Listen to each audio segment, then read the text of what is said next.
My cancer left me deformed. The fat grafting procedure is unreliable. But I want a natural look, so here I am again.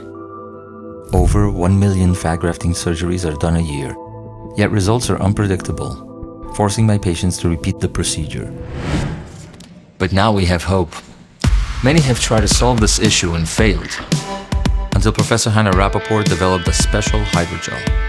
My hydrogel protects the fat throughout the grafting process and improves its oxygen and nutrient supply, ensuring better cell survival. We call it Lipogenyx. It's synthetic, biodegradable, and safe. It also gives the fat lifting capacity, like a dermal filler. Just a few back and forths, and it's ready to use. Lipogenyx is patented, and the market is growing fast. Lipogenyx is the long-awaited leap in fat grafting, delivering lasting, natural, and predictable results. The next generation of fat grafting is here. Lipogenyx.